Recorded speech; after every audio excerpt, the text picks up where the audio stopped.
By the time you watch this or listen to this podcast episode, it will be March 1st, 2023, and I'm back. It's so good to be here. It's so good to be back after a 3-month break. For those of you who don't know me, my name is Laura Chung. I am the host and founder of Awaken and Align podcast and community. I am the author of How to Manifest book, which is right behind me if you're watching the video form. I am a Reiki master, yoga teacher, wellness expert, and I'm here really to help people remember their unique talents and gifts so that they can be who they truly were meant to be in this lifetime. I know that sounds very vague and very broad, but if you've been along with me on this journey since the beginning, you know that we are each given a blueprint, a natal chart, if you will, the moment you were born. And there's so much potential there. And how you unlock that potential is to unravel and uncover who you are, who you've always been, beyond conditioning, beyond societal norms. And my job is to help you remember that by awakening certain truths, just by me going through my own journey. And yeah, there's so much to talk about, but I wanted to come back today specifically because we have this very, very auspicious alignment in the sky, Venus with Jupiter in the sign of Aries. And this is very important for me as an Aries sun. And I am so excited about this energy in particular because it is in the sign of Aries, and Aries is all about pioneering, going after what really sparks your desire. It's a very visceral, very instinctual sign and energy. It's a cardinal fire sign. It's all about leaping and knowing that the universe will catch you and taking big risks with Jupiter. So I wanted to talk a little bit about that and just give you a personal manifestation story really, because I've been working on a lot of projects on the side, and some things didn't work out, some things have been reworked, and some things have ended. And I really needed to take that 3 months to recuperate my energy. But ultimately, this podcast is my number one baby. It is my passion in life to speak more in long form about spirituality and our collective liberation. So I'm dedicated to coming back and serving you and being of service and sharing stories with you and people who have inspired me. So I have an amazing lineup of guests coming up in this season. So just stay tuned for that. And as always, if you want to stay informed and updated, you can sign on to my newsletter. You can follow me on Instagram at I am Laura Chung or at Awaken and Align. I'm also on TikTok at I am Laura Chung. I also have a YouTube channel at Laura K. Chung. All of those links are down below. But first, if you didn't know, I wrote a book, How to Manifest, and it came out September of 2022. It was a Virgo baby. And as a first-time author, this experience has been so eye-opening and so expansive for me personally, and just really understanding the creative process and publishing in general. Publishing is the long game, and putting your words on paper and having other people read it, it has been a dream come true of mine. And if you've listened to the episode about this book on how I even manifested this book deal, I highly recommend listening to that.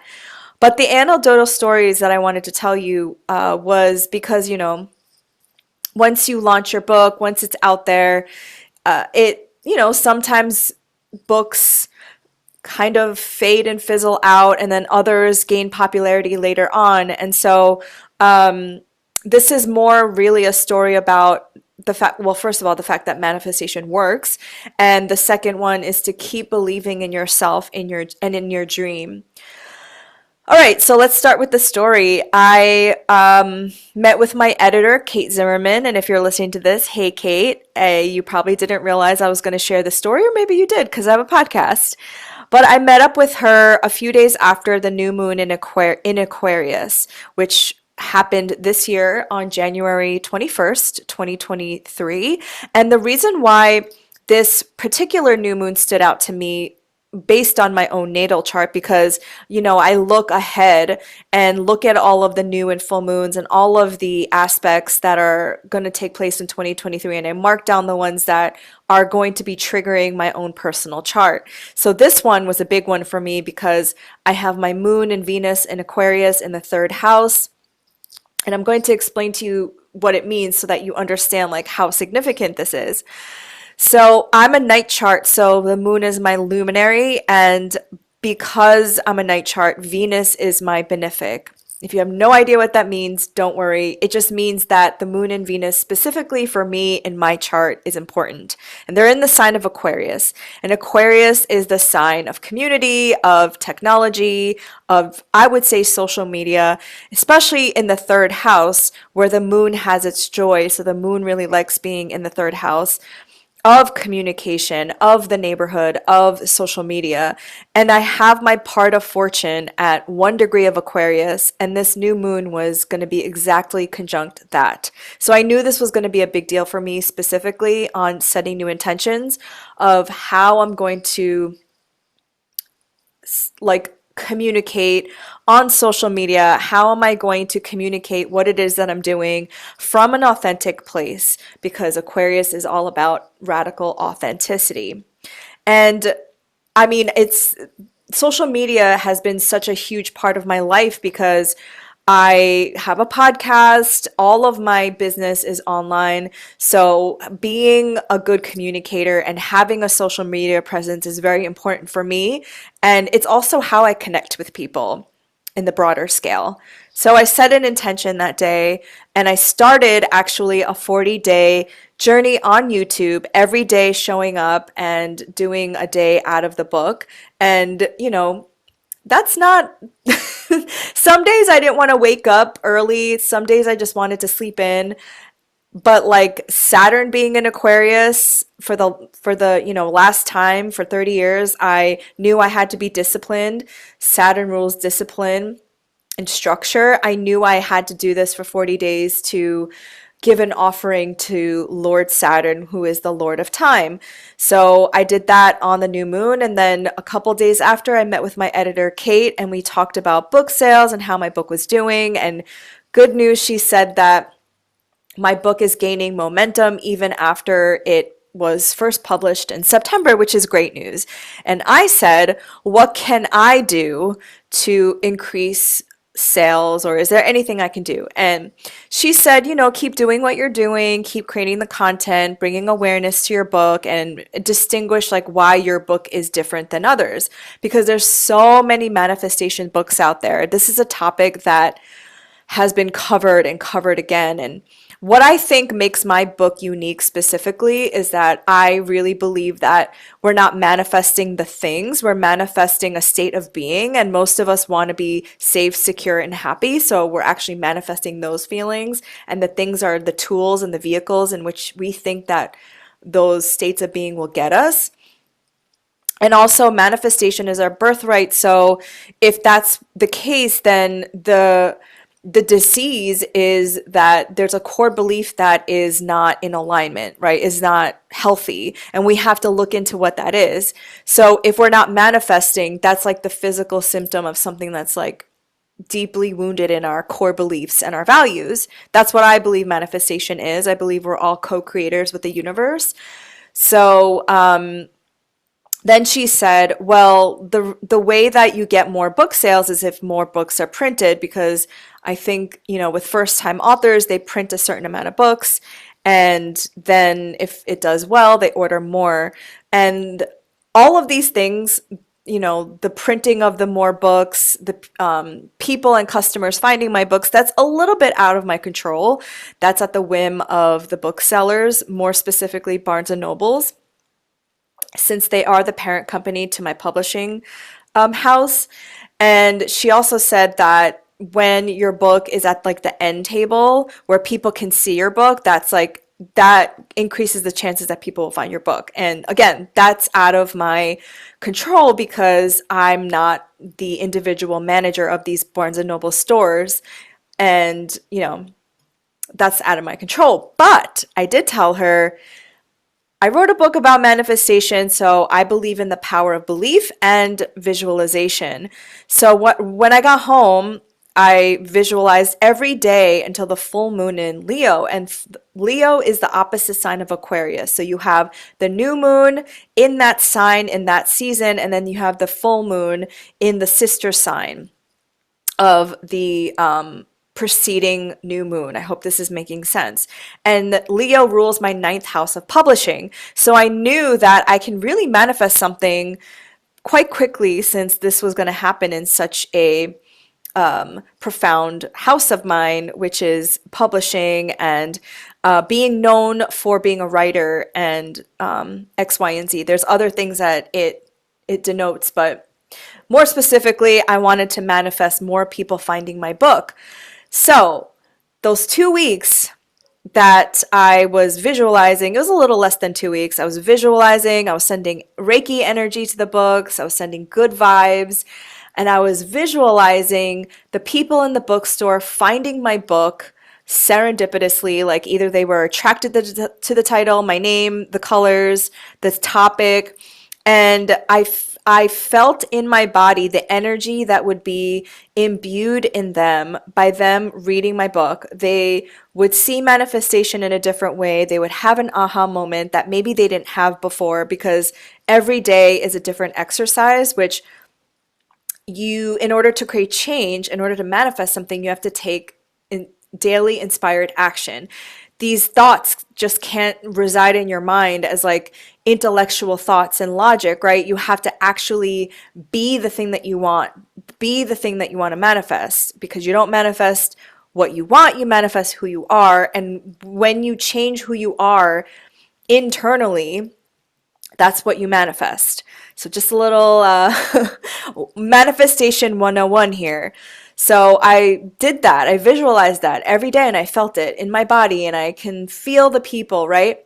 All right. On the day of the full moon in Leo, I kid you not, 3 hours after the exact full moon time, I get tagged in an Instagram video by this woman, okay? Never heard of her before. I've never met her before. And I'm going to actually post this on my Instagram. I posted it already on my TikTok, just to like prove that this woman is telling this story. She's a coach. Her name is Christy. That she just happened to be in Barnes and Nobles looking for other manifestation books, and my book called out to her. And the words that she used in the book was, it was just there. This book was just there like magic, and this book was calling to her, and she picked it up and she started reading it. Okay? Like, what? And just a few hours before I got on here to record this, I got a letter, this beautiful email by this beautiful soul, Nick Costa. If you're listening to this, Nick, I literally didn't even have time to write back to you because I was so emotional reading your lovely letter. But basically, Nick was saying that he went to Barnes and Nobles with his daughter. His daughter wanted to go, and he hadn't been in Barnes and Nobles in years. And he wanted, just look in the self-help, the self-transformation section. And he saw my book, and it was the only book in the aisle, and he was drawn to the color. And he just finished this book this morning. And but he said he picked it up in January, and that is when I set this intention, was January of 2023. So yes, it's two people, right? Two like anecdotal stories, but that's enough for me to know that what I'm doing is working. And thank goodness for these people to be like a testament to my method, because I know this stuff works, obviously. I know that the power of visualization, the power of belief, the power of your mind, literally, like, I know this stuff, but then when you get confirmation from other people, you're like, oh my goodness, of course, of course. So that is just my story to tell you that wherever you are in your journey, if you are losing hope, I'm telling you, I'm telling you, don't give up. Please don't give up, because there were so many times, even in the last couple months, when I was like, why am I even doing this podcast? I have such low view numbers, obviously, because I wasn't posting for 3 months. I was resting. My YouTube channel has 400, 500 people, but every day I showed up to do this 40-day journey. And it's almost like proof to me that it doesn't matter about the numbers. It doesn't matter how many books I've sold or if I'm a New York Times bestselling author. Would it be amazing? Yes, it would be a dream come true. But ultimately, at the end of the day, my intention for writing this book and for just showing up in general, which I actually write in the forward of my book, is to help people. That is my intention. My intention is to help people, to share my stories. All of every day in this book, maybe not every day, but most of the days, I have an anecdotal story of somebody, either me or somebody I know, who has a successful manifestation story, and I share it because I want you to know that it's so possible. And the more and more people share their own stories, especially different and diverse backgrounds and people, the more somebody else will look at you and say, somebody else who looks like me is doing it.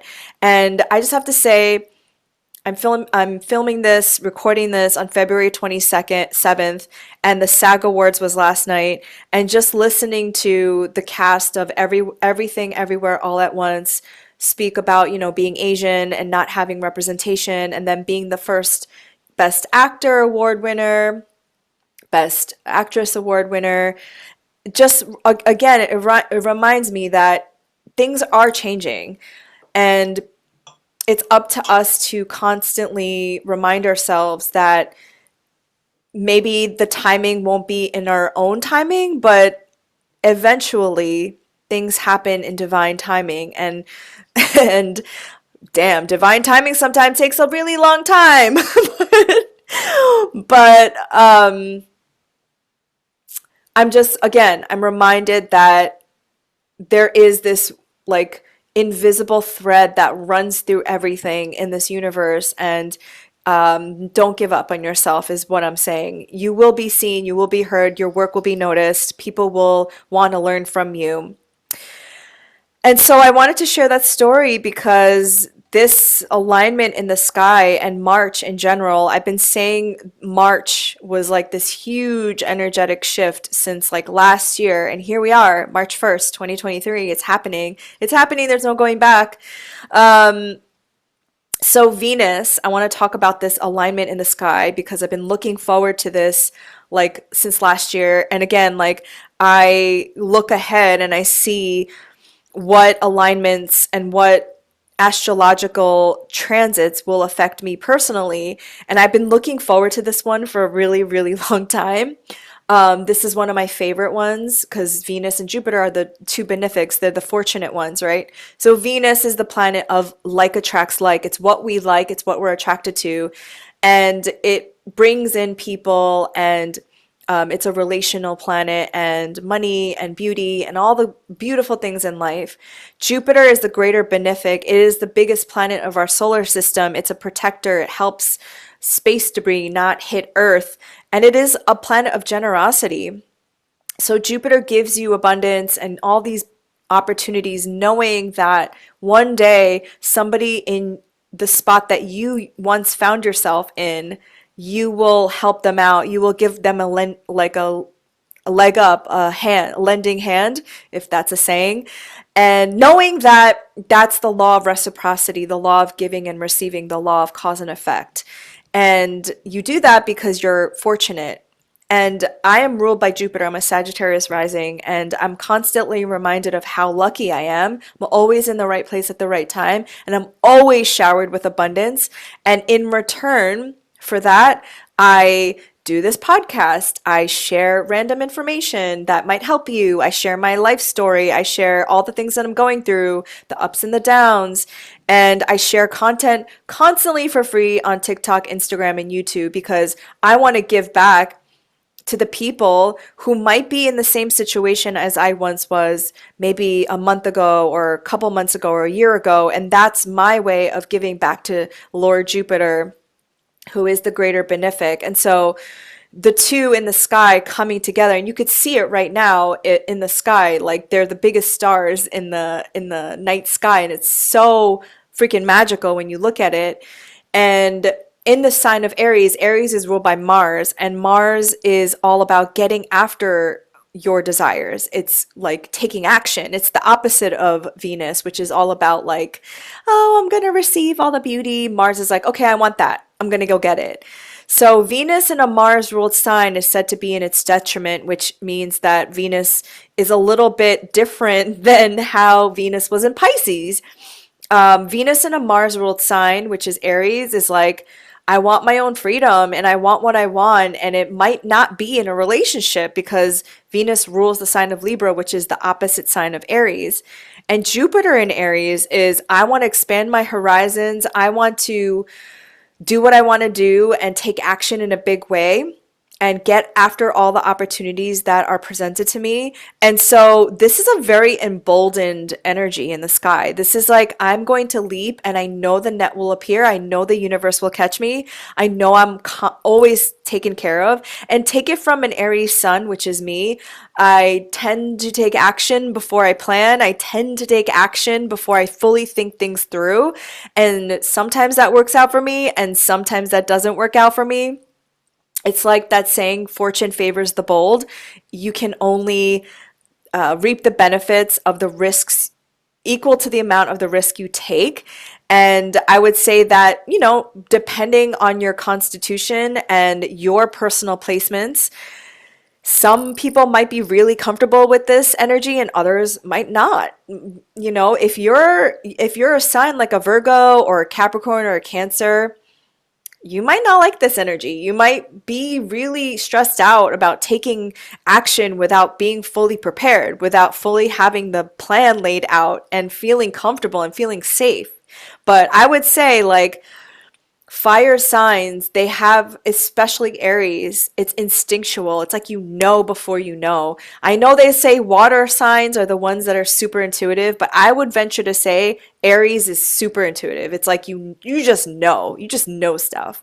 So that's why I wanted to give you this story or share this story with you on this day to empower you and to inspire you. I'm sending you all the inspiration energy to get after your dream, to look at your life and be like, would I regret not taking this action? Would I regret not quitting this job or taking this job or telling this person that I like them or you know, prioritizing myself and prioritizing my dreams and what I want to do. And yes, of course, there's a shadow side to Aries. Aries does whatever the fuck she, he, they want to do without consideration of the other, which is the opposite sign Libra, right?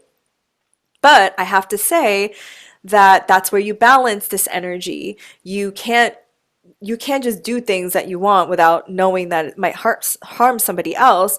But I think the positive side to Aries is pioneering energy, risk taking. It is branching off from filial duty. And as an Asian American, you know, we all know about filial duty to the parents. But at some point, you need to live your own life. You need to, because it's your life. You are living it. And if there's any kind of obligation feeling or responsibility feeling, that's something that you need to look into. And again, I'm Korean American, so I come from a culture that's heavy, heavy, heavy on tradition, elders, parents, responsibility, filial duty. But then I'm also American, which is hyper individualistic, entrepreneurship vibes, get after your own dreams. And so I'm constantly walking between two worlds and having to, I do care about my family. Family is so important to me, but then at the same time, like, I need to do my own thing. I need to follow my own dreams. Like, I can't do what my parents want me to do. I can't, like, marry somebody that just because they want me to be, like, secure and safe. I can't live somebody else's dream. That's very much Aries energy. And I should know, I'm an Aries. uh, so, yeah, I am so excited for March. There's so many things that are down the pike this month, and it is a catalyst for change. It is simultaneously a death and rebirth. Not only is this Pisces season, which is all about healing, releasing, purification, merging, it's getting spiritual, it's believing in more what you don't see than what you do see. It's like leaning into art and music. But Saturn and Pluto are at the anaretic degree of 29 degrees. And in astrology, that is like death. That's like we are wrapping up this chapter and we are being reborn. Okay, because Saturn is moving into Pisces on March 7th. Pluto is moving into Aquarius, which hasn't happened since the American Revolution, French Revolution, Haitian Revolution. On March, I believe, 23rd, Mars is finally moving into Cancer after being in Gemini for 7 months. Hallelujah for me. Damn. And this is the tea I gotta spill about Mars and Gemini for 7 months, transiting my natal seventh house. Hidden enemies were coming out. But I will share more of that tea on my new show with Stephanie Campos, Millennial Mystics. Look out for that on YouTube. But I will obviously share all of that information with you so you can watch. But we basically had to rename our show, but we've pivoted and now we're including celebrity birth charts and readings, and it's going to be super fun. We're still going to talk about witchy stuff, and I'm going to be spilling the tea about what happened these last couple months. It's been a doozy. But anyway, it's also going to be the equinox, Aries season, the new start, the new beginning, the astrological new year. It also happens to be my birthday on March 20th. The next day, we have a new moon in Aries at 0 degrees. We have 2 new moons in Aries this year, which means that the energy of Aries is, it's being activated. And what that tells me, again, is we need to take action. We need to move forward. We need to leave the past behind us.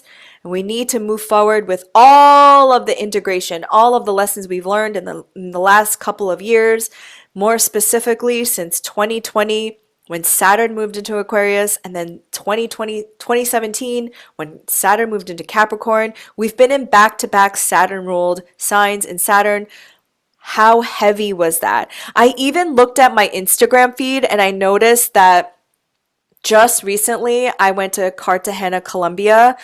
What a beautiful city, by the way. It reactivated like a passion within me that was like sleeping. But anyway, I'm going off on a tangent now. I noticed my Instagram feed has been very beige before Cartagena, like very vanilla, very boring.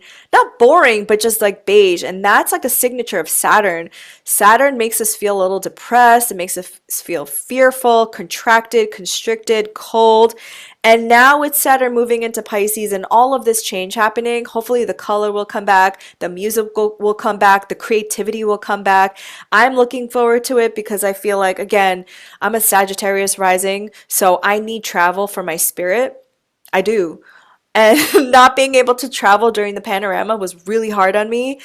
And I'm an extrovert and I need people. I need to see people in IRL. I need to be like in a new environment and tasting new food and being with people. And it just literally reignited this part of me that was laying dormant for a while. And I was dancing. I was staying up until 2 a.m. and like speaking Espanol, practicing with people. And it was just like everything that I needed in this moment to close out this chapter. So, I love you. Keep believing in your dreams. Don't give up. Believe in your visualizations. Believe in your intentions. And I'm so excited for what's to come. I am so excited for our journey together. And I'm so glad to be back. But that's it for now. And I hope you have a beautiful day. Please take care of your health, your body, your mind, and your spirit. I love you, love you, love you. Bye.